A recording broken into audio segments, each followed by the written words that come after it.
Now we're rolling. Damage Plan MMA podcast. I am Jason Laporte, all by myself tonight because my co-host had some family engagements he had to take care of tonight. So Zach is not joining us, but we are welcoming back Miyo Strong and Jason South to the podcast. What's up, guys? What up, yo? How you doing?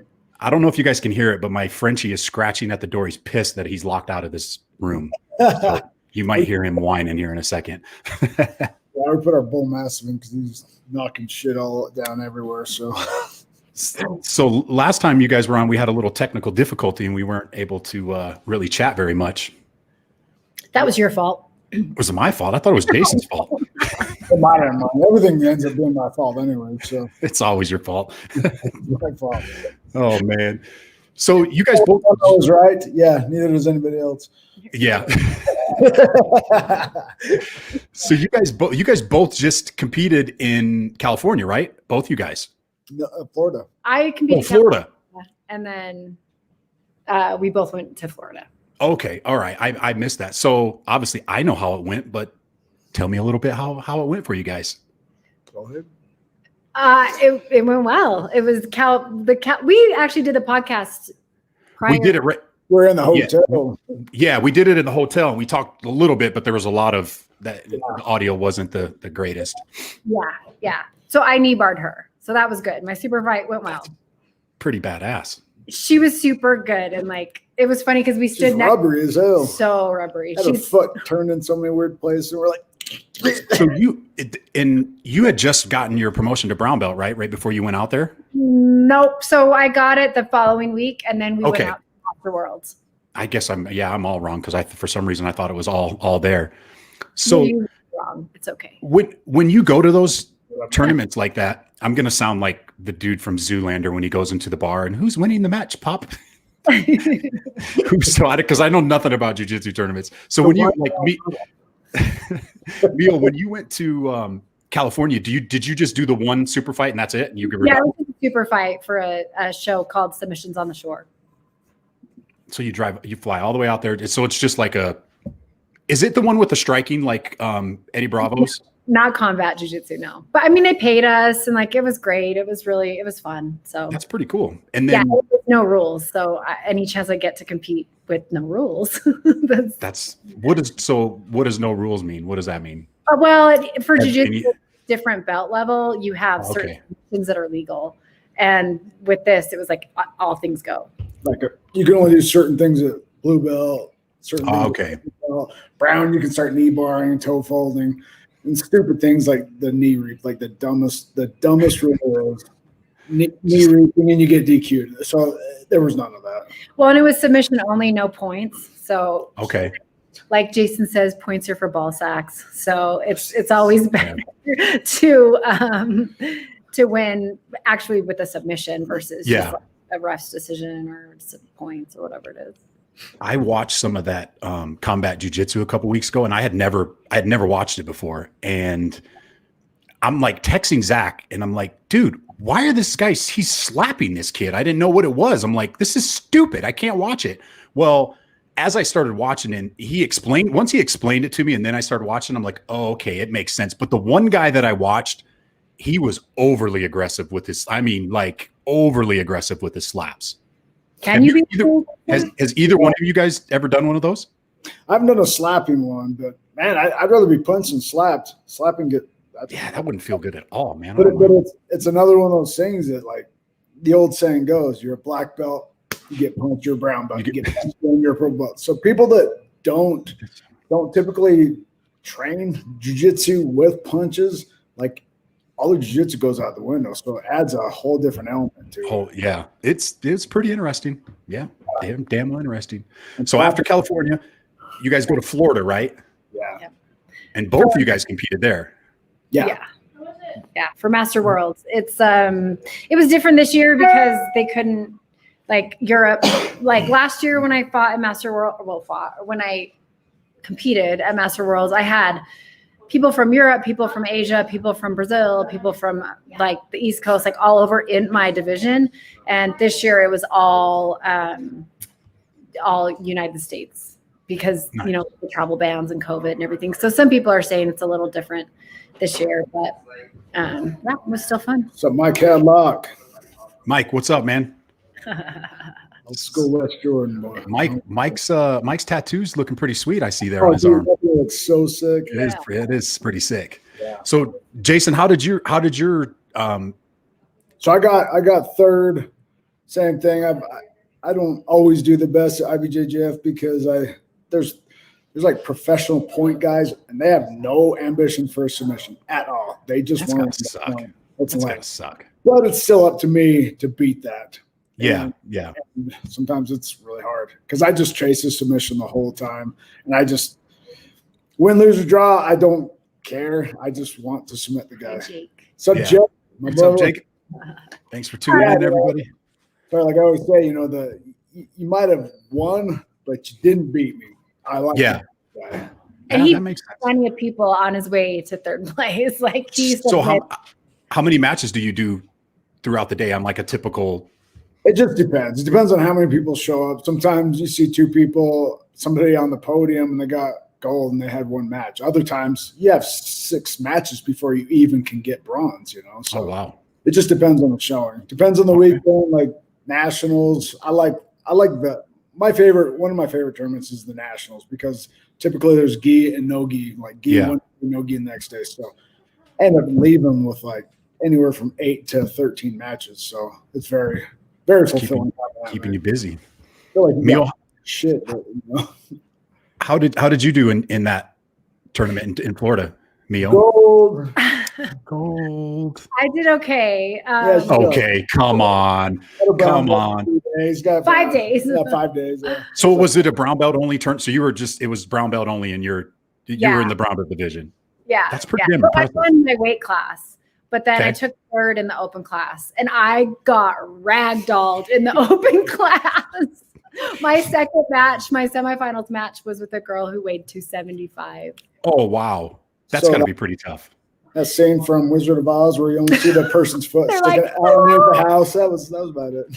Oh, is there any pictures of that? Is there any pictures of that we could post? I'm going to post the video actually because there's so many people that are like, jiu-jitsu is for small people. Size and strength don't matter. Motherfucker, size and strength matter when like the skill is equal. Yeah, I was going to say when the skill is equal. Yeah, it matters less if they don't know shit, but if they know what you know. Oh, yeah. You can't. Yeah, not that easy. Yeah. It was fun because where else am I gonna go against somebody like that, right? Like the open class doesn't scare me. Like it's fun. It's a challenge. It's good. But there was a moment she was like totally kicking my ass, and I just looked out from under her, and I'm like trying to breathe, and I look at Jason, and I'm like, I got nothing. And I was just like. I don't know what to tell you. I got nothing for you. Yeah.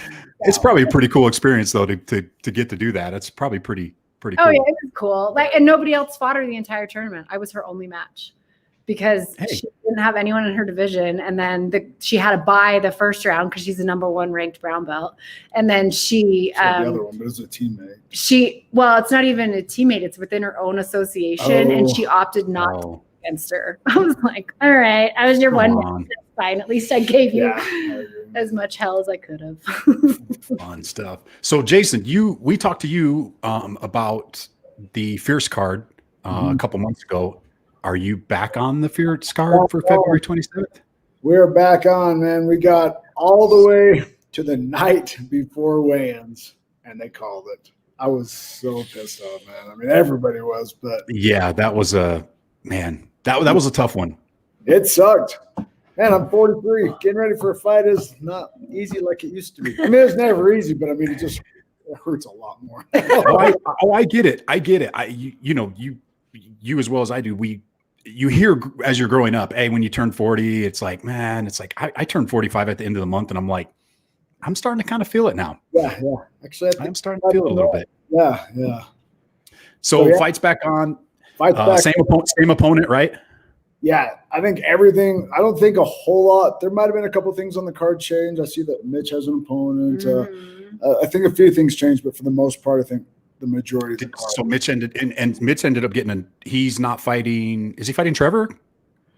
I don't know. They posted some pictures yesterday. Yeah, I So think okay. I think the new opponent. yeah.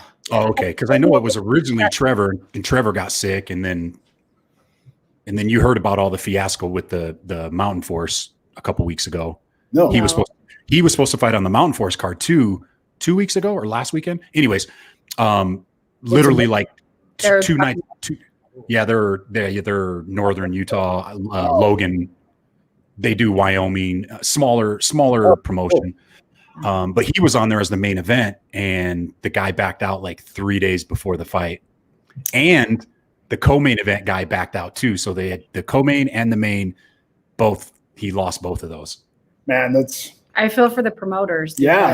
And the fighters, of course. Yeah, and those guys. I think he tried to match the two because they're he wanted one of them to move up. I think one's 145 and Mitch is 155. So he wanted the one guy to move up, and he's like, I'm not fighting Mitch on 4 days notice. Are you crazy? Like, yeah. He's like, give me a full camp and maybe you're like, but 4 days notice. No.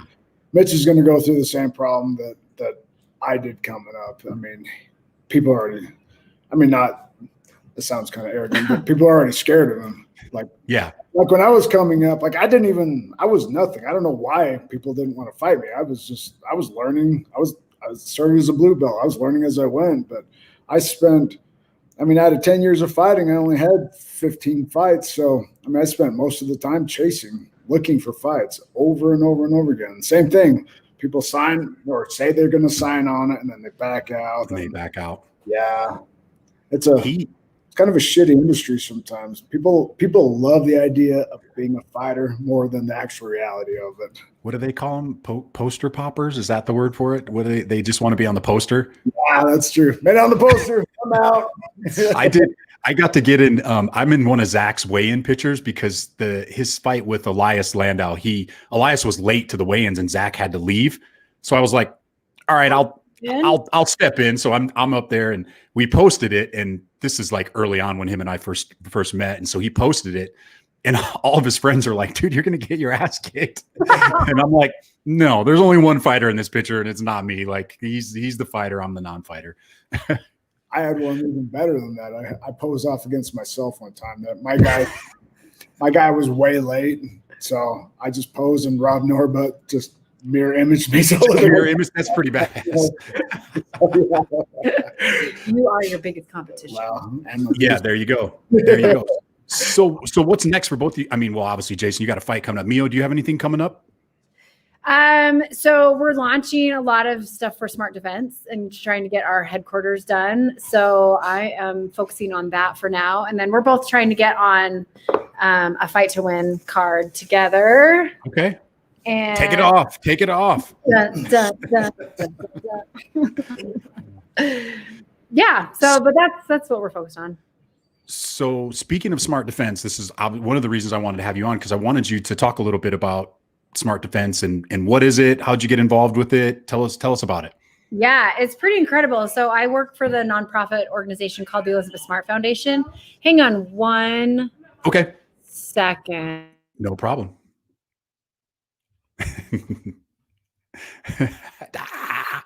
Kids are yelling in the background. Okay, good. It was mute. I couldn't hear you guys yell. Okay. My dog is still scratching at the door. He's pissed. Yeah, he's pissed.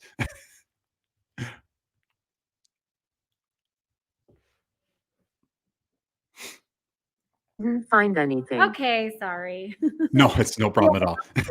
Upstairs. So anyway, the Elizabeth Smart Foundation, everybody in Utah knows who Elizabeth Smart is. She was a kidnapping, trafficking, rape victim, and she has really refocused her efforts for her nonprofit on self-defense specifically. She was assaulted again last year on a Delta flight, which less people know about.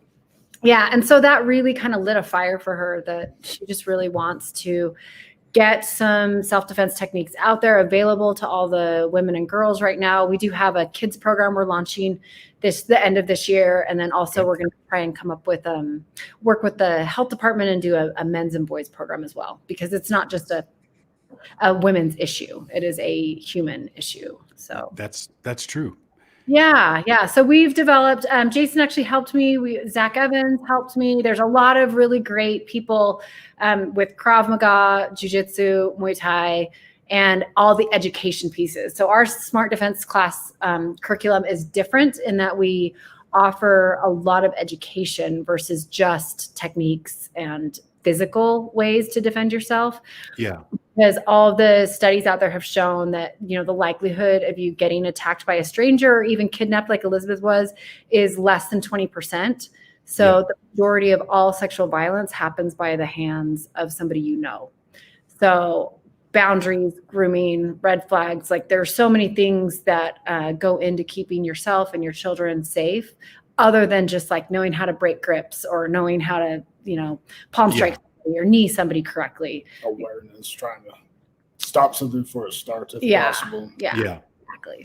So that's what we're focused on. How does somebody, like, if I'm interested in taking a Smart Defense class, how do we go about doing that? So you have a penis, so you wouldn't be invited right now. It's not right now, but I'm gonna be. Right now, it's only for women and girls. Damn it! However, hey, it's 2021, Mio. I can identify as a woman and go to this class. I'm going to ignore that. You could bring your wife to our. She would be interested. She would be really interested. Valentine's Day event for couples. Okay.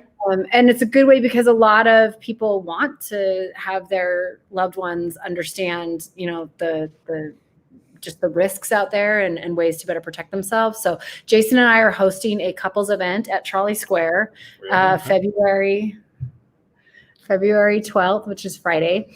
And then Saturday, we also have a Galentine's Day event. So if you're single or just the girls want to get together, you want to do girls' night out, screw Valentine's Day, then come and do a Galentine's Day event with us. Heck yeah. Yeah. So ElizabethSmartFoundation.org is the website. Elizabeth Smart Foundation is what we are on Facebook and Instagram. So you can find us there as well. But our website has a lot of options. We also offer scholarships because, training is not free and we are a nonprofit. So we do need to charge because that's how we can offer scholarships actually. Yeah. And we do a lot of fundraising. We have a lot of great partners. So that's awesome. We're doing it. And in the process to finally got a spot in Trolley Square and in the process of doing the build out and finally having a headquarters. Oh, okay. So you guys are okay. All right. So you're not doing classes out in Riverton? We are. Nope. So we're doing classes in Harriman and Riverton. And then we've done a lot of private training at people's homes, like in not Camas, in like Deer Valley, Park City area, Logan. Okay. And we've done a ton of corporate training. So COVID definitely threw like a wrench. Oh, yeah. We've done what we could, how we could this year. Yeah. I've noticed a lot of personal trainers in my industry have been shifting things towards Zoom, which I know you can't really teach hand-to-hand stuff over Zoom, but we have done Zoom training actually. And most of it was corporate training for employees, but a lot of it was just education and discussion and having a nice, safe space. Like Jason and Marcus, right? Marcus Johnson, he trains with us. Yeah. Yeah, he's amazing. He's the one that comes on Good Things Utah with me every month. Yeah. But he and Jason and their daughters came and hosted a men's forum, essentially how do we raise and protect our kids and and it's different for fathers than it is for mothers. And so I did one geared towards moms and those guys did one towards, fathers. And it was really interesting, the types of questions because we didn't know if we'd do more hands-on training or if it would be more an answer. And it ended up being a lot of just open-minded discussion and how did they approach it? How do we approach it? It was a good space. Yeah. Different ideas, different suggestions, different backgrounds. Yeah. We called it the biker and the bishop because he's like all tatted up, right? And those who don't know Jason are a little scared of him, even though he's softest. He's a big teddy bear. And Marcus is in the bishopric. So it was kind of like two different approaches to parenting, and there is no one right answer. All kids are different. So. That's You tell me. Yeah, I have 3 kids. I know all about that. Yeah. And you guys have some children's as well, so I know you guys know. 5 between us. Yeah, I got 3 kids, and you can't raise any one of them the same. They all different. I have 2 boys and my daughter, and it's like, oh man, like my daughter's the youngest, and I am not looking forward to this at all. How old is she now? She's 10. My 10-year-old is a Hellcat. Like, you better She's watch out. she's a pretty good kid, but I think we're starting to creep in that Yep. teen years a little early. Like she's Yeah. walked out in a little tank top the other day, and I'm like, you haven't even started to have fun yet. yeah. I was like, Like we can talk, Maddie's like perfect. His 19-year-old is like perfect. She's amazing. so do your kids train too? Baby. What's that? Do your guys' kids train too? Yeah. Not as much as I would like them to. I had them in there consistently, and life happens like it does. And Of course. Yeah. I'm trying to get them back into it, but Yeah. My youngest is super into it. She's testing for her first belt in crop. Oh, So she's super excited. nice. Yeah. Heck And she yeah. trained on Atlas with Zach Evans, and who is like the most incredible kids coach I have ever seen. Like that man, like I got no words. He's that good. yeah. Well, you met him too. That class that I took, that Muay Thai class that we did, I was blown away by his instruction. And I've obviously been around to a lot of the classes, and everybody's been amazing to me, but I just really love he kept it simple. It was just basic, simple. Here's what you're going to do. Stopped everybody if they weren't doing it right. Told them how to do it. I was blown away. I thought it was an amazing class. Well, and the energy is so good. Like, Yeah. you walk into a place, you're like, okay, this is a healthy training environment. Like, Yeah. it's I talked about this on a couple podcasts after I did those trainings, after it took me 2 days to recover after 2 hours of training with you guys. I really appreciate the camaraderie and the respect in the MMA jiu-jitsu world. Like it's a different feeling than what you get in the fitness industry. The fitness industry is kind of, hey, look at me, look at my abs, look at my muscles, and for a guy like me, that's, yeah. And you take me, who's never done any of this stuff, and going in there, and everybody's been amazing. Everybody's tried to teach me. Like it was a great experience. So I tell everybody now, I'm like, if you have never been and trained, go and train. Go take a class, go take a jiu-jitsu class, go take a, Muay Thai, whatever it may be, go and do it. Yeah. when are you coming back to train with us? Soon. I'm going to Wasatch Combat on Tuesday. Cool. I've been working with a couple of their guys. Do you know those guys down there? I just know Tandy and Blake. I don't. Well, and I what's his haven't name? been down there for a while. Teaches down there too. Connie's down there. Yeah, I don't know too many of the guys down there anymore. There's a Polynesian guy down there that he's a heavyweight that's getting ready to fight. So I've been helping him with nutrition. And there's one of their Muay Thai coaches, Mina. She actually fought in Thailand, and she started working with me as well. So I'm going to go down there and do their Muay Thai class on Tuesday. Awesome. That sounds good. Get my butt kicked again. Yeah, It's the best part about it. The humbling. I can't even tell you. Like my wife, as soon as I walk in the door, she's like, "You get your butt kicked?" Yep, got my ass kicked. Yes.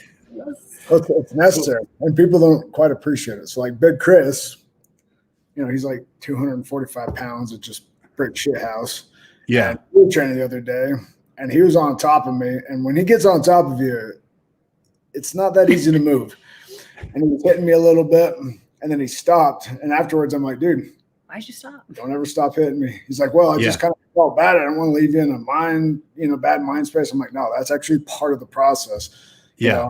He's like the nicest. I mean, that guy could hurt pretty much anybody there. He's actually a Bayless black belt that started back over and came, put a gi on, put a white belt, and started back up. He's phenomenal. He's strong. He's big. He's the nicest guy. He knows his shit, and but he's super respectful. But yeah, exactly. The mental part is so important, because I told him the same thing. I'm like, I'll go through these bad days in the gym one after another, so that when I'm fighting and I get in that position, I don't have to question myself. I've already been there, done that. I've had way worse, and you got nothing on me. I'll push through this. I listen to do you listen to Jocko Willink's podcast ever? Do you ever listen to him? Some of them. I've heard a couple. He's talked about how he made his training when he was running the training departments, of how his guys that he ran through his training department and then went into combat, they came back and said, that was nothing compared to those training exercises because they made it so hard for them. Yeah. I think every child, man, woman should go do some type of martial arts training. I'm sold. I'm sold on it. Agreed. Yeah, there's just nothing like it. Especially even like I feel like they're missing that now in the world, like putting your hands on somebody and like the close contact and just getting over yourself and the physicality of it. Like there's so many great fitness sports out there, like bodybuilding, strongman. Like there's so many cool things, but it's not the same. Like no, it's not. Putting your hands on another human, like and having that done to you. And I mean, there's just, not only is it the body awareness, but I also feel like the body contact, like in our society, like we don't hug each other, especially now, obviously. Especially now. Yeah. We shouldn't, but like, that's my love language. Like I am physical. I want to hug. I want to look into your face. If we have an argument, I want to be able to, look you in the eye. I don't want to have to do it over text message or from across the room, or it's just. Yeah, she likes me within swinging distance. I do.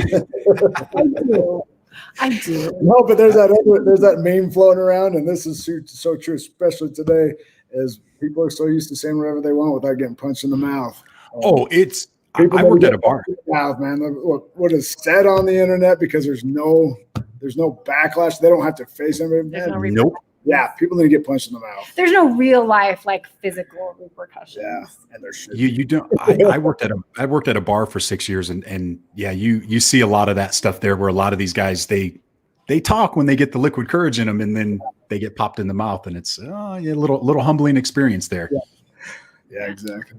It's just like when you flip somebody off and you're roid raging, not roid raging, but road raging. You could be roid raging while you're road raging. Yeah. But you flip out and you're flipping somebody off, and it's like, you don't know who you're flipping off, dude. Like, you better be careful. Like, let's pull over. I think it's like, I'm like, man, it's happened to me so many times. I'm like, the amount of energy it takes me to do nothing is exhausting. Like, I could pull them out of the car and just put them into the ground. You're just like, no. I read somebody put, you know who Kent Mafaleo is, right? No. Kent, he fights locally, heavyweight guy, Tongan kid. He posted something on Facebook like a month back that some guy basically got out of his car and at a stoplight, and he got out, and the guy was like, yeah, I changed my mind. Yeah. Good. 250-pound Polynesian dude. It's like, yeah, you probably don't want any of that, dude. Well, that doesn't even, I mean, there's 140-pound guys in jiu-jitsu. Oh, yeah. You'd be like, you little punk, blah, blah, and then before you know it, your arm's getting broken or you're getting choked on because, I watched this fight at the bar one time. There was this little guy and this big dude on the dance floor, and they're about ready to go at it. I'm watching it. The little guy headbutts him, boom, and just splits him, dude. I'm like, whoa, like, yeah. Yeah. Jake's undefeated behind the keyboard. Man. Me too. Everybody's undefeated behind the keyboard. On the keyboard. I even have muscles. Like I think. Oh, hi, honey. Hello. He freaking dog just wants attention. Yeah. He's literally we've been on here almost 30 minutes. He's been at the door whining for me just to pet him. Oh. Damn dogs. So, Miyo, you're wearing one of Jason's shirts for his next fight. Yes. Are you guys selling them? Hoodies. Yes, we're selling them, and I will send you the link to post. And these please do. I don't know. I can't see behind me, but look at the sponsors that he's got out. So look at that. I love it. Jeremy Nevins, you know Jeremy, right? He's a badass. Yeah. He did the artwork for it, and it's totally Jason. It's badass. It's exactly him. American vibe. Yeah. I like it. I need to grab one of those. I got one of the South Healing Hound t-shirts, but I need to grab one of those hoodies next time. And he did. I know that guy too. I think he's actually on. You're famous. No, I mean, you are famous. Oh yeah, he's famous. Yeah. But Jeremy did the artwork for that too. So he's an amazing local artist. You guys hit him up if you need some artwork done. But yeah, you can buy the sweatshirts. We have hoodies, we have tank tops, we have t-shirts. It's a good way to support local fighters when you can't go, take a ticket, or if you don't want to go in person, or it's also going to be live streamed as well. Yeah. or I love pay-per-view. it. Yeah. Yeah, I love and we have a seminar coming up. So we just finished a seminar in St. George. Do you know Jen and Aaron down there who own Fusion MMA? They have a huge facility. I don't know him, but I did see your pictures that you guys did that down there. Yeah, it was amazing. He did a big leg lock seminar, and then we did one for women only. So one of my huge main goals is to grow women's jiu-jitsu in Utah, and the way to do that is to just make it more accessible and more welcoming. I mean, it's really intimidating to walk into a school and be the only female there. So whenever he teaches, I'm always like, hey, we're doing a free women's seminar together and as well.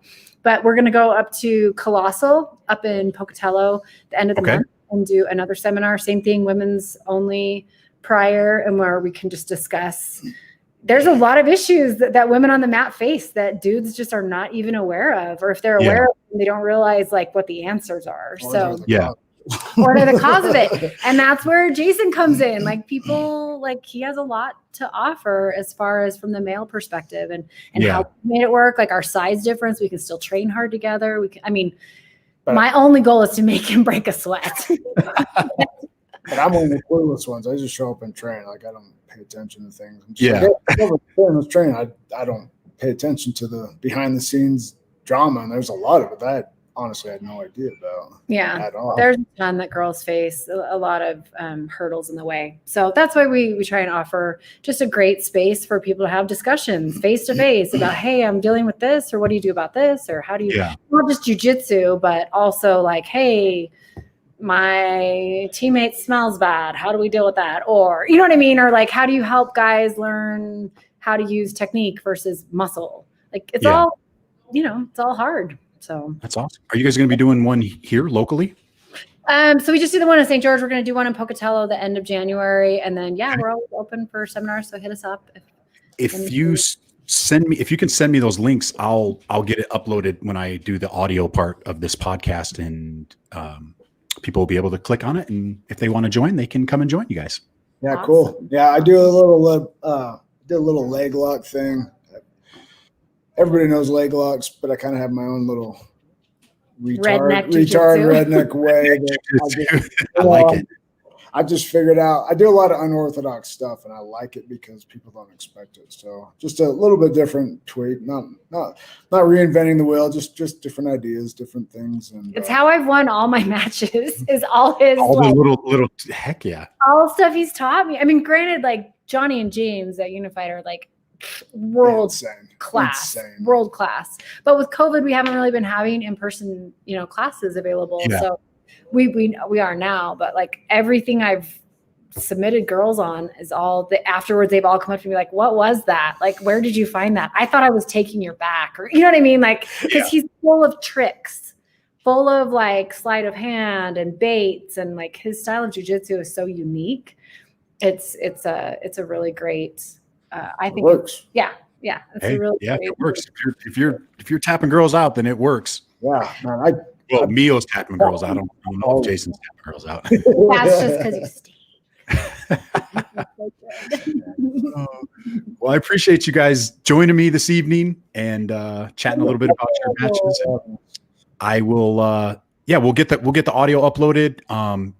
Do you have a link for your? Did you have a link for your tickets yet, Jason, or did they not?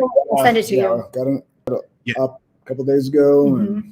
Okay, perfect. Yeah, send me those links. I'll probably launch your guys's tomorrow afternoon, so we have plenty of time. But send it to me. Let's get it up there and see if we can't get some tickets sold for you and come out and watch a good night of fights. You want to come train tomorrow at noon? What time? 1 o'clock. Want to come train Unified? 1 o'clock.